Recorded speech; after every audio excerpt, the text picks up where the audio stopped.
राम राम दोस्तों, शेखर की बात लाइव में आप सबका स्वागत है। उम्मीद करता हूँ आप सब बेहतर होंगे। सभी सनातनी और राष्ट्रवादी भाई बहनों से अपील है, चैनल को सब्सक्राइब करेंगे, वीडियो को लाइक और शेयर करेंगे। धीरज धर्म मित्र अरुणारी, आपत्ति काल परिखिहउ चारी। तुलसीदास जी की कालजयी रचना रामायण की ये पंक्तियां युगों युगों से सत्य और यथार्थ है, आज भी यथार्थ है। लेकिन मनुष्य के जब कर्म, व्यवहार, विचार, संस्कार अच्छे नहीं होते हैं तो ये सब उनका साथ छोड़ जाते हैं। कुछ ऐसा ही हुआ है पप्पू यादव के साथ। जहां पप्पू यादव एक हफ्ते पहले लंबी चौड़ी डींगे हाँक रहे थे, सलमान भाई हम तुम्हारे साथ हैं ना, हम देख लेंगे, घबराना मत, फोन करके उनको बता रहे थे, उनसे मिलने गए थे। वैसे सलमान खान ने इनको बहुत भाव नहीं दिया, लेकिन ये अपनी राजनीति चमकाने के चक्कर में ये सब कर गए। कह रहे थे हम तो बाघ, खुद को कहलवाते थे हम तो बाघ का कलेजा है।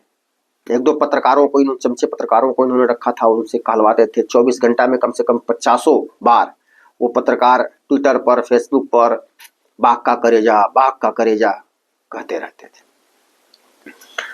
लेकिन लॉरेंस बिश्नोई की एक धमकी ने पप्पू यादव की चड्डी खिसका दी है। पप्पू यादव एक हफ्ते से प्रतिदिन मीडिया के सामने आ रहे हैं, कह रहे हैं भाई कोई किसी को मारे, कोई किसी को कुछ भी करे, हमसे कोई मतलब नहीं है, लॉरेंस से हमको क्या लेना देना है, सलमान से उनका अपना मामला है, हमने जो भी, मतलब ये दुहाई देते फिर रहे हैं, माफी मांगते फिर रहे हैं। जबकि एक हफ्ता पहले ये कह रहे थे कानून व्यवस्था यहाँ की अगर हमारे हाथ में चली आए तो हम 48 घंटे 24 घंटे में सब कुछ ठीक कर देंगे। इस देश में सब हिजड़े हैं, लॉरेंस 2 टके का गुंडा है, 24 घंटे में उसके सारे नेटवर्क को हम खत्म कर देंगे। इस तरह की ये ट्वीट कर रहे थे एक हफ्ता पहले, जब सलमान खान को लॉरेंस ने धमकी दिया था। उसके बाद ये सलमान के समर्थन में ये सब कह रहे थे। लेकिन जैसे ही लॉरेंस ने पप्पू यादव को कहा कि ज्यादा 3-5 ना करो, राजनीति करनी है राजनीति करो, नहीं तो रेस्ट इन पीस कर देंगे। लॉरेंस ने यह भी नहीं कहा कि हम तुमको मार देंगे, ये कर देंगे, वो कर देंगे। लेकिन पप्पू यादव पूरी तरह से अपना मानसिक संतुलन खो चुके हैं उससे धमकी के बाद। धमकी आते ही इन्होंने धीरज खो दिया, भैया हमसे कोई मतलब नहीं है, ये है वो है, रोज डेली प्रतिदिन दुहाई दे रहे हैं। धीरज खो दिया। धर्म तो ये पहले ही खो चुके हैं, मुसलमानों कांड को चूस चूस करके, मुसलमानों के आगे समर्पण करके धर्म तो पहले ही खो चुके हैं। किसी मित्र ने समर्थन नहीं किया, किसी ने ट्वीट नहीं किया कि पप्पू यादव हाँ लॉरेंस को खत्म कर देंगे, हम पप्पू यादव के साथ हैं, किसी मित्र ने भी नहीं किया। और अब इनकी पत्नी, इनकी नारी ने भी इनका साथ छोड़ दिया है। पप्पू यादव की पत्नी रंजीत रंजन, जो अभी कांग्रेस से राज्यसभा सांसद हैं, लोकसभा सांसद भी ये रही हैं कांग्रेस से, बिहार से, अभी राज्यसभा सांसद है। रंजीत रंजन ने पीटीआई को बुला करके, ऐसा नहीं है कि वो कहीं जा रही थी और पत्रकार मिल गए तो पूछ दिया भाई लॉरेंस ने आपके पति को धमकी दी है, ये है वो है, आप इस पर कुछ बयान दीजिए, तो रंजीत रंजन ने अपना कुछ बात कहा हो उसके जवाब में। नहीं, रंजीत रंजन ने पीटीआई को बुलाया और कहा कि भाई आप हमारा बयान लो और सबको दिखाओ। रंजीत रंजन ने कहा क्या? कहा कि भैया हमारा 1.5-2 साल से पप्पू यादव से कोई रिश्ता नहीं है, हमारे बच्चों से भी इनका कोई रिश्ता नहीं है, हम लोग अलग रहते हैं, अपना ये दुनिया में जहन्नुम में जाए, हमसे इनसे कोई मतलब नहीं है। ये रंजीत रंजन कह रही हैं, पप्पू यादव की पत्नी। रंजीत रंजन और पप्पू यादव की जो प्रेम कहानी है उसके बारे में मैं कुछ पढ़ रहा था, देख रहा था। तो रंजीत रंजन का दरअसल असली नाम था रंजीत कौर, ये एक सिख थी। रंजीत रंजन के भाई से पप्पू यादव की दोस्ती थी। पप्पू यादव ने रंजीत रंजन को टेनिस खेलते हुए देखा था, तो पप्पू यादव को इनसे इलू इलू हो गया था, मतलब प्रेम हो गया था। बहुत दिनों तक चक्कर लगाया, 2-3 साल तक ये दौड़ते रहे, हम तुमसे शादी करेंगे, ये करेंगे, अपना प्रस्ताव रखते रहे। रंजीत कौर ने पप्पू यादव को कोई भाव नहीं दिया। अंत में पप्पू यादव ने कहा कि अगर तुम हमसे शादी नहीं करोगी, उसके भाई से भी, उनके भाई से इनकी अच्छी दोस्ती थी, तो हम आत्महत्या कर लेंगे, अपना खुदकुशी कर लेंगे। तब जाकर के रंजीत रंजन ने हामी भरी और इनकी शादी हुई। तो रंजीत कौर जो है वो रंजीत रंजन हो गई। लेकिन जिस पत्नी के लिए ये इतना परेशान थे, इतना दौड़े, इतना सब कुछ चक्कर काटा, क्या क्या नहीं किया पप्पू यादव ने, आज उस पत्नी ने ही कह दिया कि हमसे इनका कोई रिश्ता नहीं है। ये होता है डर।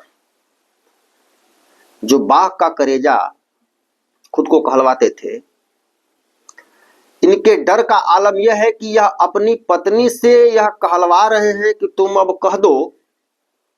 जरूरी नहीं है कि इनकी पत्नी का इनसे संबंध नहीं है, हो सकता है कि संबंध हो या कहवाया जा रहा हो, पत्नी से ऐसा कहलवा रहे हो कि तुम यह कह दो कि हमारा तुमसे कोई संबंध नहीं है, ताकि अगर हमको कुछ होता है तो तुम लोग बच जाओ। या ये भी हो सकता है कि शायद सच में पत्नी का संबंध पप्पू यादव से न हो, पप्पू यादव बाहर बाहर बहुत कुछ दिखाते हों, बाघ का कलेजा है, ये है, वो है, सवाल उठाते हो 50 तरह के मोदी पर, लेकिन इनकी पत्नी ही इनसे खुद नहीं संभाली जा रही है। ये दोनों बातें हो सकती हैं, लेकिन जो भी हो, दोनों बातों में डर का जो आलम है वह अपने उच्च स्तर पर है। लॉरेंस बिश्नोई के डर से पप्पू यादव की जो हालत फिलहाल हो गई है, चाहे वह पत्नी सच में इनका साथ छोड़ रही हो या छोड़ दिया हो, या खुद को अलग करने का प्रयास पप्पू यादव करवा रहे हो पत्नी से कि तुम अपने आप को मुझसे अलग दिखाओ ताकि तुम पर कोई समस्या न हो, यह दोनों बातें ही डर को एकदम दिखा रही हैं।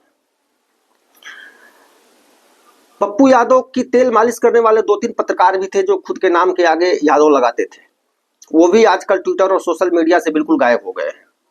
दिन में लगभग 50 बार या बाघ का कलेजा, बाघ का कलेजा, बाघ का कलेजा कहते थे। दोनों आजकल नहीं दिख रहे हैं। पप्पू यादव अंजना ओम कश्यप के साथ एक इंटरव्यू फिलहाल कर रहे थे। अंजना ओम कश्यप ने इनसे एक सवाल कई बार पूछा। वह सवाल था कि आप सलमान खान को सुरक्षा देने की बात कर रहे थे और जब लॉरेंस बिश्नोई ने आपको धमकी दिया तो आप होम मिनिस्टर, भारत सरकार के होम मिनिस्ट्री को पत्र लिख रहे हैं कि हमको सुरक्षा दिया जाए, तो आप जब अपने लिए सुरक्षा की मांग कर रहे हैं और सलमान खान को सुरक्षा देने की बात कर रहे थे, इसके बीच का जो चक्कर है ये समझ में नहीं आया। पप्पू यादव ने इस सवाल का जवाब वही गोल गोल घुमाते रहे। वो कोई पूछ रहा है आम तो ये बता रहे हैं इमली। 15 मिनट के इंटरव्यू में 10 मिनट पप्पू यादव आम को इमली, पूछा जा रहा था आम तो जवाब दे रहे थे इमली, यही देते रह गए। ऐसा कोई दिन नहीं बीतता है कि पप्पू यादव मीडिया के सामने आके यह न कहें कि मेरा भाई, मेरे को कोई किसी से मतलब नहीं है, वो सलमान को मैंने जो कहा था, मतलब ये गोल मोल घुमा रहे हैं। लॉरेंस बिश्नोई के डर से बिल्कुल ये भयभीत है। पत्नी ने साथ छोड़ दिया, देखिए ये आत्महत्या न कर ले पप्पू यादव, इनकी स्थिति जिस प्रकार की बनी हुई है। चलते चलते रंजीत रंजन का जो बयान है आप लोगों को मैं सुना देना चाहता हूं, जरा इसको सुन लीजिए आप लोग। पीटीआई से रंजीत रंजन ने क्या कहा है। देखिए, जहाँ तक राय का सवाल है, मेरा और पप्पू जी का राजनीतिक करियर अलग अलग है और हम लोग काफी मतभेद भी है हम दोनों के बीच में, और अभी पिछले 1.5-2 सालों से तो हम अलग अलग ही रह रहे हैं। और जो भी उनका बयान है उससे मेरा या हमारे बच्चों का कोई भी उससे कोई लेना देना नहीं है। जहाँ तक जो चल रहा है उसका तो मैं यही कहूंगी कि ये तो लॉ एंड ऑर्डर का मामला है, सरकार का मामला है, उनको देखना चाहिए। जो बयान चल रहे हैं उससे मेरा और मेरे परिवार का कोई लेना देना नहीं।